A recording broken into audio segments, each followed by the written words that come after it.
Dans cette région un peu perdue de la France, dans cette immense forêt des Landes, qui s'étend sur des milliers d'hectares, mais dont certaines parties ont été ravagées à plusieurs reprises par de sinistres incendies, la vie se déroule calmement. Comme il y a un siècle, on recueille encore soigneusement, suivant un procédé artisanal et quelque peu barbare, la résine qui coule des blessures qu'on inflige au tronc des arbres. Ces arbres, ces pins maritimes, s'échelonnent à perte de vue et ondulent légèrement sous la brise de l'océan qui n'est pas loin.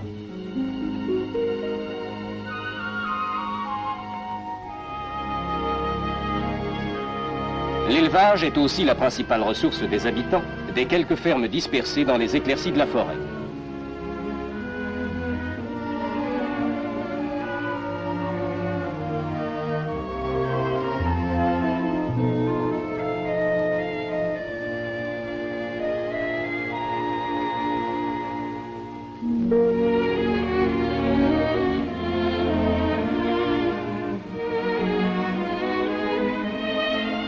À travers la Pinède, le petit train, lui aussi du siècle passé, évolue lentement, complétant cette vie ancestrale que pourtant récemment, des odeurs de pétrole ont commencé à troubler.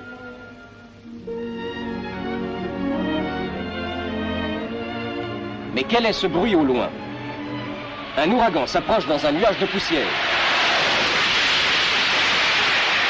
Au milieu des éclairs, un bolide a franchi la lande dans un bruit de tonnerre. Les chemins de fer français viennent de battre encore une fois et de loin le record du monde de vitesse sur rail.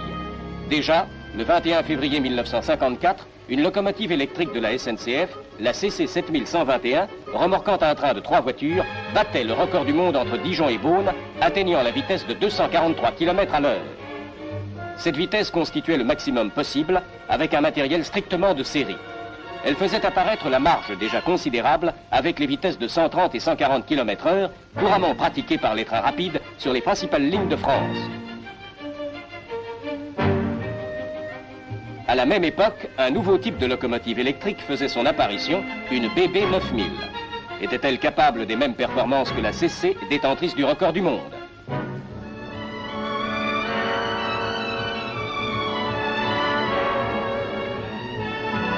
D'autre part, les essais de Dijon avaient montré que la parfaite qualité de la voie française permettait des vitesses plus élevées, d'où l'idée d'atteindre celle de 300 km. Les deux locomotives à mettre en compétition ont été choisies parmi celles en service.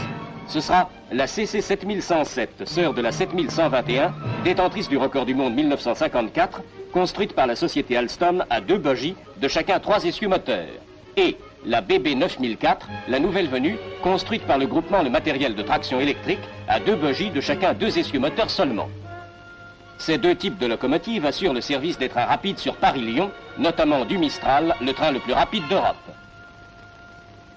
Pour atteindre les vitesses envisagées, les machines avaient dû recevoir une préparation spéciale aux ateliers et chez les constructeurs. Modification des rapports d'engrenage entre les moteurs et les essieux. Adoption de roues monoblocs en acier. Remplacement des pantographes courants par des appareils spécialement étudiés et essayés au tunnel.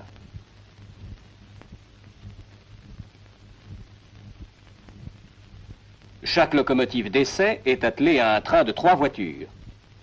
Les attelages des véhicules entre eux sont réalisés une fois pour toutes et la continuité assurée par des bandes de caoutchouc. L'arrière du train comporte un carénage aérodynamique étudié spécialement.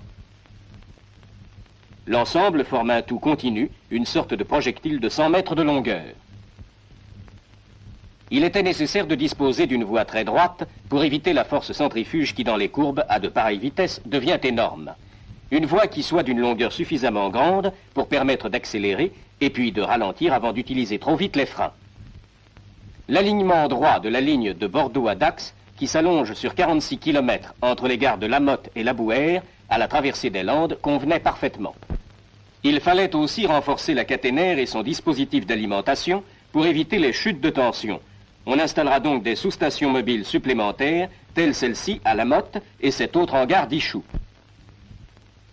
De plus, de tels essais ne doivent pas être seulement la fantaisie d'un jour. Des appareils d'enregistrement les plus divers sont à bord du train et à terre. Les résultats en seront ensuite examinés à loisir dans le silence des laboratoires. Dans la première voiture du train d'essai sont installés les appareils relevant à chaque instant les caractéristiques de fonctionnement de la locomotive. Tension de la caténaire, intensité du courant capté, puissance, accélération des mouvements latéraux des bogies de la locomotive.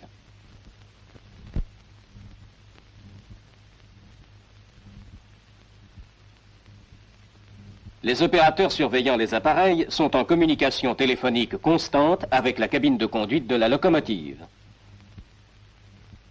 En outre, pour assurer la sécurité, le train sera pendant les essais en liaison radiotéléphonique constante avec un poste de terre. Des antennes sont installées dans ce but sur le toit d'une voiture.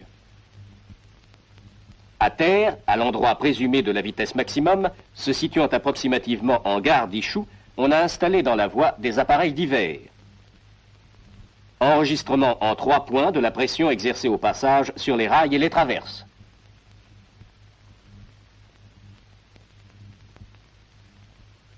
Mesure des contraintes exercées dans le métal du rail par comparaison avec un morceau de rail témoin placé à proximité. Mesure du déversement et du déplacement du rail. Les appareils de contrôle dans la voie sont réunis par des batteries de câbles électriques aux appareils d'enregistrement installés dans une voiture spéciale placée sur une voie de garage.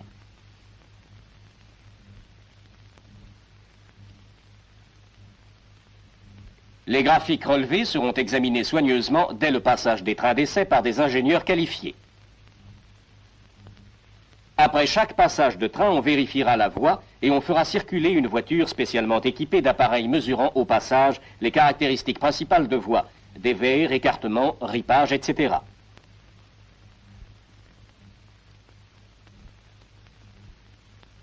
La vitesse sera mesurée avec précision par des pédales installées le long du rail qui seront déclenchées au passage du train et par des cellules photoélectriques montées sur des poteaux de caténaire. Leurs indications seront transmises à des enregistreurs placés à proximité sur l'accotement de la ligne.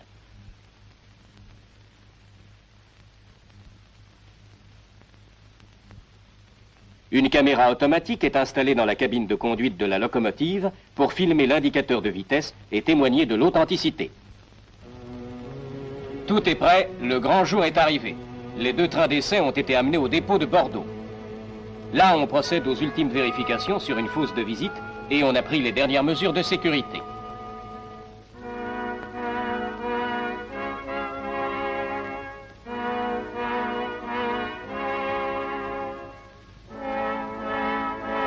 Le lundi 28 mars 1955, le long de la ligne, on a mobilisé la gendarmerie pour surveiller les curieux aux abords des passages à niveau, dont les barrières ont été soigneusement fermées à l'avance.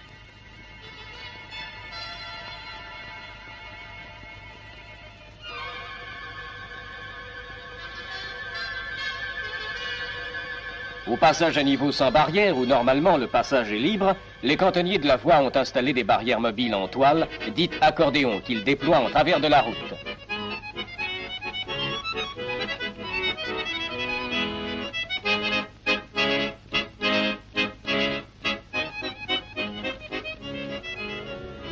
Un avion de reportage va prendre l'air pour survoler la ligne. Au début de l'après-midi, dans la petite gare de Facture, un peu au sud de Bordeaux, le premier train d'essai remorqué par la CC 7107 est prêt au départ. Voici l'équipe de conduite.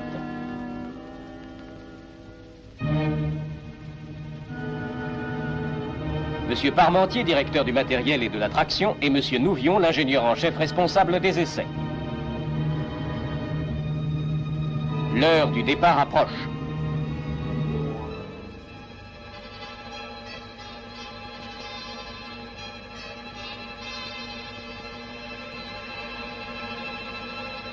On part. On est parti.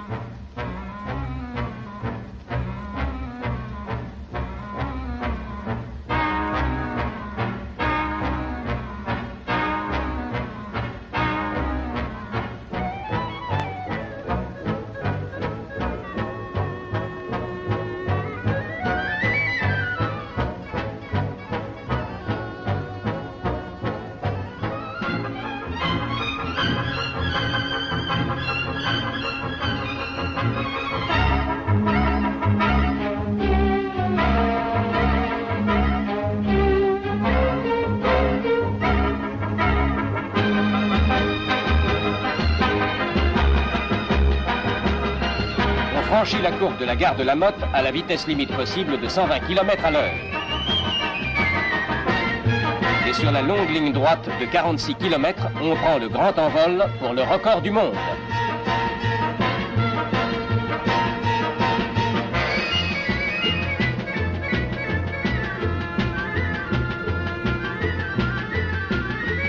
Déjà 150 km à l'heure, tout va bien. Un observateur surveille dans un périscope le comportement du pantographe. Déjà des étincelles apparaissent au contact de la caténaire.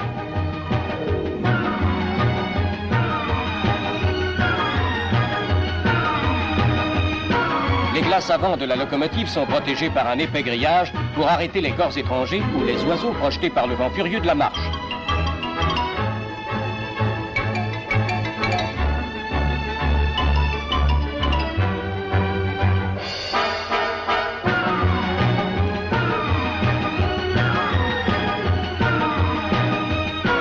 On atteint 240 km à l'heure. Le record de 1954 est battu. Les arceaux de la caténaire espacés de 90 mètres vont bientôt défiler à la cadence d'1 par seconde. 270 km à l'heure.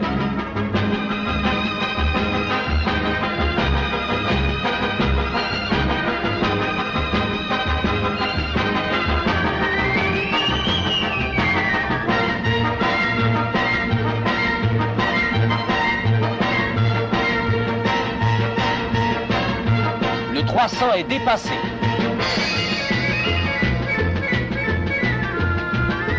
320, 325.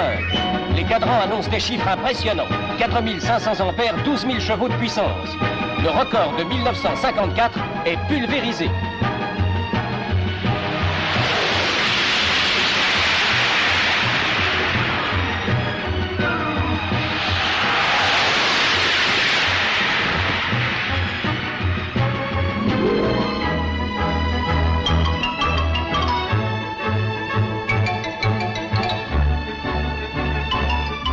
Le train va commencer à ralentir, mais sur sa lancée, il va courir encore de longs kilomètres.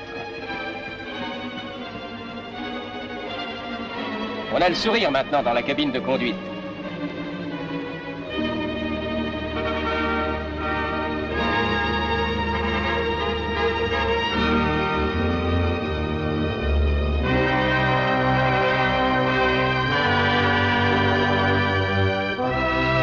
Et doucement, le bolide calmé vient mourir à quai dans la gare de Morsinx, où l'attendaient anxieusement les journalistes.